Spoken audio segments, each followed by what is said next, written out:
Chegamos na nossa quinta unidade, gente, e ela é denominada o feto e o período fetal. Aí já sabemos que a partir da 9ª semana de gestação, o período é chamado fetal, ok? E esse período ele vai finalizar com o parto, que pode ser normal ou que pode ser um parto cirúrgico, né? Então, quais são as características gerais do feto?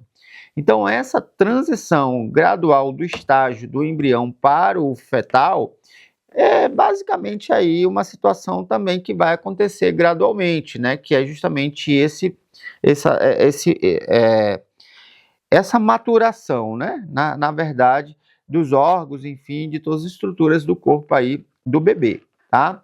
Então, a mudança, ela vai refletir ao fato de que a partir da 9ª semana o indivíduo já possui um aspecto humano bem definido e o esboço de todos os seus sistemas orgânicos que já estarão aí, no caso, aí formado.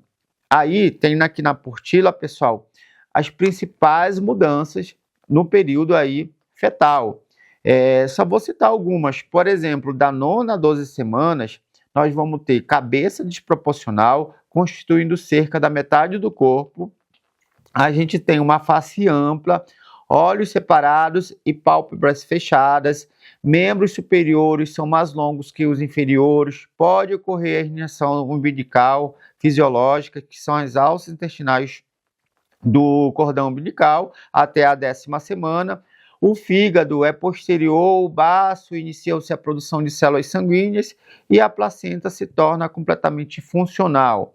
Exemplo, da 13ª a 16ª semana, a gente vai ter um rápido crescimento do feto, aí a gente tem os membros desenvolvidos e eles vão se tornar mais coordenados, e embora a mãe ainda não os sinta, tá? Aí a gente tem aí a maturação do esqueleto e a gente tem aí basicamente a distinção das genitálias. Então, nesse período aí, consegue-se verificar a identificação do sexo. Então, se quer fazer uma ultrassonografia para verificar se o bebê é masculino ou feminino, tem que ser no período aí que vai compreender entre a 13ª a 16ª semana. Depois da 17ª à 20ª semana, nós vamos ter o ritmo de crescimento diminuído. Então, aí os membros superiores e inferiores vão se alongar e a mãe começa a perceber os primeiros movimentos fetais. A pele é coberta por uma camada protetora de gordura, tipo um verniz ceroso, e por pelos finos, que nós chamamos de lanugo. Então, inicia-se a formação de gordura parda para a futura regulação da temperatura. Os testículos também começam a descer para a bolsa escrotal, no caso aí nos bebês masculinos.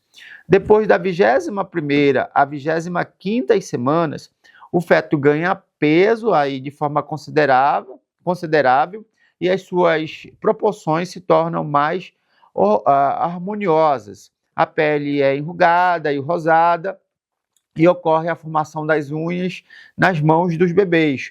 Os pulmões eles iniciam a produção de sucutante, uma substância essencial para a respiração após o nascimento.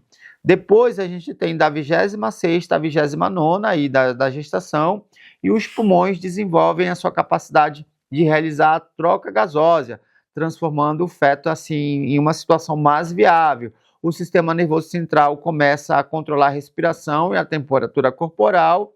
Depois a gente tem a medula óssea, se tornando aí a principal localização das células sanguíneas. As pálpebras vão se abrir nesse período também, e a gente tem um acúmulo de gordura subcutânea para deixar a pele mais lisa. Depois a gente tem da 30ª a 34ª semanas, que o bebê já está mais desenvolvido, e aí a gente tem aí alguns reflexos, como por exemplo os reflexos pupilares, e a partir da 32ª semana, o feto geralmente possui condições próprias para sobreviver fora do útero, né? E aí a gente vai ter basicamente aí as questões prematuras. A gente vai ter aí da 35ª a 38ª semanas, que são as semanas finais aí da vida intrauterina, na verdade, nós temos aí o ritmo de crescimento desacelerado. E aí a gente tem as circunferências da cabeça e do abdômen igualadas aí, e há um grande acúmulo de gordura, cerca de 14 gramas por dia. E aí, depois que termina isso aí, pessoal, a gente vai ter basicamente aí o nascimento, né? Então aí vai acontecer aí esse evento a partir da 8ª semana e vai se finalizar cerca aí lá pela 38ª semana, onde a gente vai ter justamente o nascimento aí do embrião. Nessa unidade existe algo bem específico, e aí isso eu já vou me direcionar a quem possivelmente vai ter que trabalhar com esses conhecimentos. A gente tem o crescimento fetal. Por que eu quero dizer? Porque, por exemplo, existem os enfermeiros que vão trabalhar junto com os obstetras, junto com os médicos que vão tratar do pré-natal, exemplo, dessa mãe, né? Então, assim, é preciso desse conhecimento justamente para que se faça um bom pré-natal. Então, olha só, o que a gente tem sobre o crescimento fetal? O crescimento não é uniforme durante a gestação. Então, o início fetal, a cabeça ela é desproporcional, mas ao final se torna cerca de 1/4, por exemplo, do corpo. O comprimento e o peso aumentam de forma também significativa, e especialmente no último trimestre. Também tem uma ilustração para que vocês entendam aí o que vai acontecer com relação, por exemplo, a esse crescimento.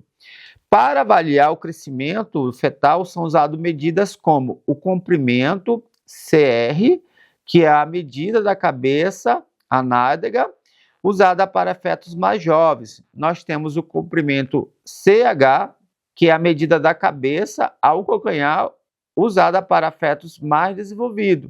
E nós temos o comprimento do pé, que relaciona-se ao comprimento, por exemplo, do CR, e é útil para a estimativa da idade fetal. E aí também tem várias, basicamente, ilustrações para que vocês vejam aí como é que acontece esse desenvolvimento e esse crescimento. E aí tem um termo que é chamado viabilidade, que é a capacidade do feto se desenvolver fora do útero, geralmente atingida após a 24ª semana. Fetos nascidos prematuros são classificados pelo peso, variando assim extremamente baixo, que vai chegar até 500 gramas, e prematuros, que vai chegar entre 1 quilo a 2 quilos. Também tem uma tabela aqui para vocês depois verificarem, que é uma tabela que tem as medidas de comprimento e pesos corporais dos fetos humanos. Os movimentos fetais, pessoal, os movimentos do feto iniciam de forma descoordenadas e vão ser percebidos pela mãe a partir da 17ª semana, tá? E aí nós temos algumas situações que vão influenciar também no crescimento fetal. Então nós vamos ter os fatores maternos, que estão relacionados, por exemplo, a tabagismo, consumo de álcool, desnutrição maternas, que podem causar até o retardo do crescimento intrauterino e peso baixo ao nascimento. Nós podemos ter gestações múltiplas, que é a competição de nutrientes na placenta, que podem resultar em bebês com menores pesos, por exemplo. Nós também temos o fluxo sanguíneo placentário deficiente, que são problemas como hipotensão ou doenças renais maternas, que podem induzir o suprimento nutricional ao feto. E também tem os fatores genéticos, que são anomalias cromossômicas, que podem ser configuradas aí como várias, como a síndrome de Down, que é a trisomia do cromossomo, por exemplo, 21, que podem estar relacionados a várias outras situações. E só para quase finalizando essa unidade, nós temos os métodos de avaliação fetal. Por exemplo, nós vamos ter a ultrassonografia, que será um método válido durante todo o período gestacional, onde se usa aí uma tecnologia que é de som, não é prejudicial ao bebê nem à mãe. E aí o médico, por exemplo, que faz a ultrassonografia, tem aí por meio de imagens várias informações, desde basicamente sexo do bebê, se o bebê tem algum tipo de malformação, ele consegue verificar batimentos cardíacos, consegue definir, por exemplo, a idade do bebê e até estimar, exemplo aí, a questão do parto, tá? Também tem a fetoscopia, um procedimento invasivo que usa uma pequena câmara para examinar o feto diretamente ou para auxiliar as cirurgias. Tem também a dosagem chamado AFP, que é a concentração de AFP no líquido amniótico, que pode indicar ou não fechamento do tubo neural ou da parede abdominal. Tem, por exemplo, também o diagnóstico por meio do líquido amniótico, que é a coleta desse líquido, que geralmente é feita entre a 15ª e a 18ª semana para detectar distúrbio genético. Tem também a amostrase valiosa de questão coriônica, que é a coleta de amostra da placenta, entre a 12ª semana para análise cromossômica, e também tem a cordoncintese, que é a coleta do sangue diretamente do cordão umbilical, a partir da 18ª semana para diagnosticar anomalias cromossômicas, infecções ou anemia fetal. Tá?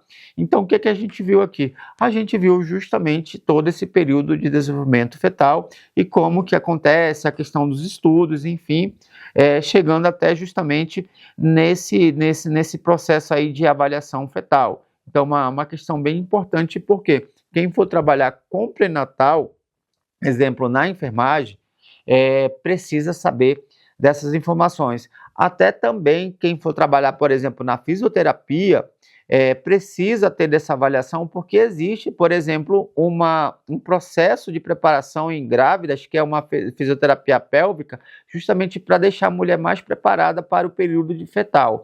Exemplo, lá no curso de farmácia, os farmacêuticos, eles precisam saber dessas informações, porque eles vão, exemplo, analisar sangue do umbigo, exemplo, vão analisar líquido amniótico, pedaço de placentas, o farmacêutico vai avaliar se a mulher vai estar gestante ou não, a questão dos hormônios. Então, vejam que é muito importante, de forma mais holística para a saúde e o conhecimento dessa embriologia, tá? Então, aqui a gente fica com a nossa 5ª e penúltima unidade de estudos.